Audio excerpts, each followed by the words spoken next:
Hi guys, welcome to my animal chit chat vlog. And yeah, I'm back from holiday, and have you noticed my hair? Is what I keep asking people. So you probably don't, but it's a lot darker, and it's been in the sun though, so I think the colour's starting to fade, which is unfortunate. But I let it sort of look a burgundy colour. So yeah, I'm pleased with that. And I went to the lovely Cornwall, and saw some lovely nature. A cheeky vole ran onto my foot, and I had to get it off. And there was this naughty pony that just kept trying to eat my bag and my top, so that was quite hilarious. So today I'm going to do a video on sort of products that unfortunately in the animal industry you find to be unsuitable for animals. So I found a few. I have posted it on Instagram, but I wanted to talk about it because these items people could buy and think it's okay to buy them, and actually it's not. It's not okay to buy these sort of products. So the first one I'm going to talk about is the cat mask. So it's a black sort of, you can see, there's a picture above there, a black sort of mask all over the face. It's not just a muzzle, and to be honest, cats shouldn't have muzzles. They are not, their face is not built for that. They're too small. Dogs do have muscles, but they are made suitable for them in a way. But we're talking about cats here. So, you know, it's on its eyes and it's on its mouth. And I guess I recognise that it could be a calming effect, but actually it's not very practical. There's no sort of breathing holes in that mask. You know, I don't know whether it was just made because their owner was worried about getting COVID, but I really don't think that is going to help. Just a big mask over the face. The cat can't see. The cat can barely breathe. It's not a great project. I wouldn't get that for your cat because it's not, it's got no holes in it, and it's not going to be suitable for its face. It'd probably be too big. It's not great for its welfare. And animals do tend to, the RSPCA have said that they can get coronavirus, but it is very rare, and there's only been a few cases, so I wouldn't worry. I hate it when people sort of just, a lot of people are worrying about their pets getting coronavirus, and maybe it's media sort of maybe making them feel like that, but I don't think they have a right to put animals, just give them to the RSPCA or abandon them because they are worried they're going to get the virus. I think that is very selfish personally. But yeah, this mask is not great. It doesn't, it's just menacing. It's just sort of over the cat's face. The cat can't see. The cat can barely breathe. Don't get it. So all this mask is from Wish. So the first few of them are from Wish. So you can get some really funny things from Wish. I actually get some of my clothes from there, and they're lovely. I don't order them anymore because most of them are from China, and obviously with this coronavirus thing going on, it's not a great idea. But these items I just saw flicking through an advert on Facebook, and I just must say I was so shocked. But yeah, so that's the cat mask. The next one is, which I found really odd and pointless, is a squirrel collar / lead. Now, squirrels are wild animals. You need to leave them alone. They are not pets. Us humans love just to sort of say, anything can be a pet. A fox, so, hedgehogs are alright because they're domesticated now, but they haven't been domesticated for long, I don't think. But yeah, not UK hedgehogs, but African pygmy hedgehogs. They're lovely, but they have got quite high knees, and so it's just sort of, but yeah, African pygmy hedgehogs are okay to look after. But squirrels, especially red squirrels, are massively on the decline. This picture had a red squirrel, I believe, and actually, no lead, despite, no matter what type of squirrel, grey or red. They are both sort of slowly declining. Mostly the red squirrels you can only sort of find in sort of around Scotland. But no, you don't put a lead on a squirrel because 1, it's not your pet. 2, it's a wild animal. 3, it's just cruel. And you can see in the picture that it's quite tight around the neck, and it's not properly made. And actually, small animals like squirrels shouldn't have a lead, and as I said, they are domesticated animals. No, they are wild animals, not domesticated animals. Therefore, there's no point of that lead. The next one, which I found really terrifying and confusing as to why it's even a product, is a cat bag. So, you can see on the screen it's like a see-through bag, and half of the cat is inside and half of it's not. What's wrong with that? Well, if you don't see what's wrong with that, then you're a bit of an idiot. Sorry, don't be offended, but it's true. What's wrong with that is the fact that you can't carry cats around like that. They are independent. They like to move on their own. They don't like to be squashed into a backpack. The cat could fall and hurt itself. Cats can land on their feet, as the stories say, but it's not very practical, basically. It's not very safe. It's just more for, to sell stuff, really. It's not for your animal's benefit.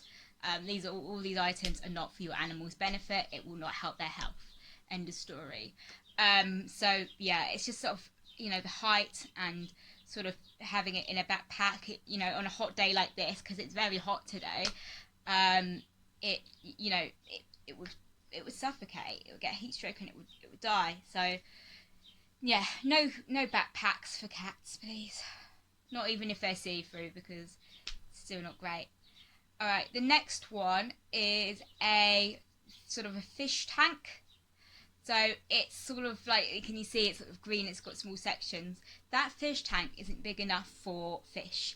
Maybe, one fish, but I don't recommend it. I recommend a proper tank, enough room, and obviously you'd have to buy the plants and stuff yourself, but I don't like that tank.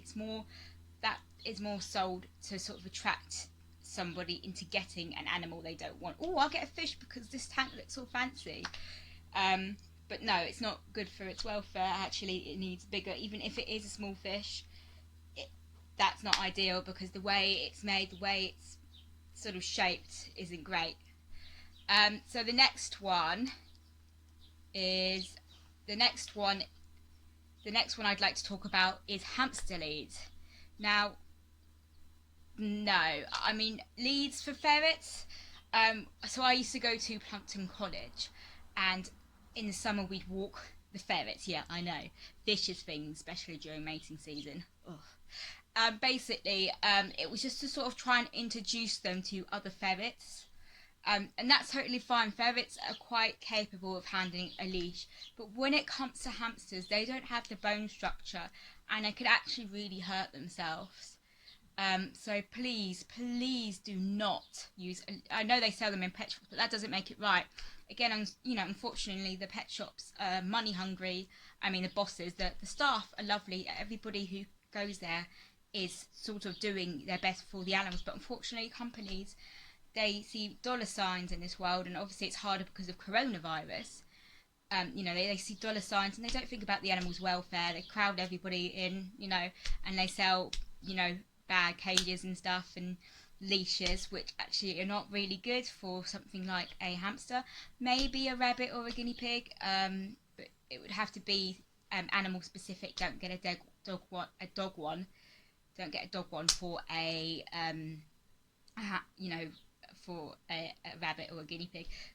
Especially if your rabbit's a rescue and maybe it's had a traumatic time, or maybe it's not used to your garden. Yeah, you could use a lead. I wouldn't use it all the time though, because animals do like their freedom. But yeah, no hamster leashes, because they don't have the muscle structure to be carried in that way. They're too small. They will get injured and hurt and die. They're very delicate. So the next one I will talk about is hamster balls. Now, this is one of my favourite ones I like to talk about, because I really, really hate them. And that's because they are sort of plastic balls, and they have made them more see-through now, so yeah, well done. But at the same time, it still makes them dizzy, and they're not really going anywhere. They're just sort of going around in circles and moving around, and actually, especially in this hot weather, they get very suffocated. And one of my hamsters a long time ago actually ended up sort of throwing up in the ball, and I just don't agree with them. They do say limit the time that you use them, but I just don't think there's any point of using such thing. They're just rolling around, making themselves feel dizzy. Why not just get them in your hallway and block all the entrances so they don't get get away, or get them in the bath, or get them out in a playpen where they can roam freely and play around in the toys and go through tunnels. Why not do that? Why put them in a plastic bowl and take away their freedom? Why? Because, you know, humans love to do it. We love to have control over animals. Not all of us do. I'm sorry, it's just so passionate. It's just that's what it is, isn't it? That's where it comes from, all these products, is that they think, oh, you know, that looks fun, you know, and some people don't think about the animal's welfare. They don't think about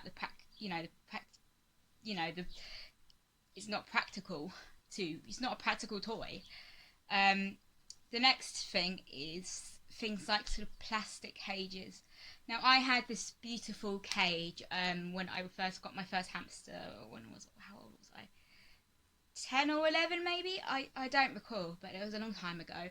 And it was like a spaceship one, but it was plastic. It did have a see-through bit at the middle, but it had tubes going everywhere and a giant spaceship thing. Yeah, it looked really pretty. I mean, as a child, I was like, oh my god, this is amazing. My hamster will love this. But I didn't realise that actually it was causing my hamster a lot of stress. My hamster was chewing on things, and it was very hot, and, you know, it's just, yeah, it wasn't suitable. Plastic things are not big enough anyway. The dimensions for a hamster are 100 times 50 centimetres by 50 centimetres, or 80 centimetres by 50 centimetres by 50 centimetres, which is the standard. So, yeah, that wasn't nice, bless him.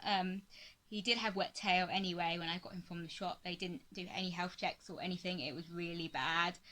But the last hamster I got, Primrose, so the one I've got now actually, they did a health check and everything with her, so that was brilliant. It's just I got it from a garden centre, and it had wet tail before, so it didn't really have a chance anyway in that sort of environment. But yeah, just watch out for products on the market is all I say. I think, you know, that's it. There's probably loads of more, but I just wanted to run through a few. And yeah, it's just you know, do your research before you get an animal on any of these things, and think, would this suit the animal, or is it because I just find this amusing? Because, you know, you've got to think about the animal's welfare. You can't just think this is going to be amusing to me, because it's not.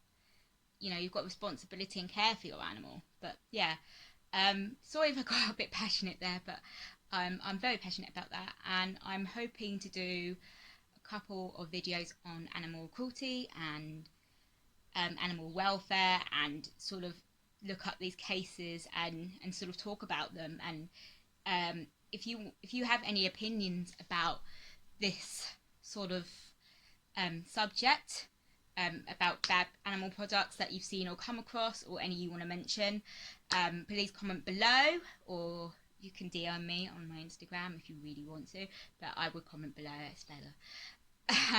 Please hit that lovely juicy subscribe button if you want to see more of me. If not, then don't care. I'm joking. And follow me on Instagram. If you haven't followed me already, it's at Animal Chit Chat 97. And go and see my website for loads of advice on insects and frogs, and general animal care advice. I am working on a hamster page, but I have been so busy. I've been on holiday, and I've been doing all these animal stuff and planning stuff and studying, so, and getting ready to start work, because I start work at a Montessori school soon, and I'm super excited because they love nature like me, so I'm very excited for that. But yeah, so yeah, go to my website, www.animalchitsy.com. So that's my website. And yeah, thank you for watching. Bye.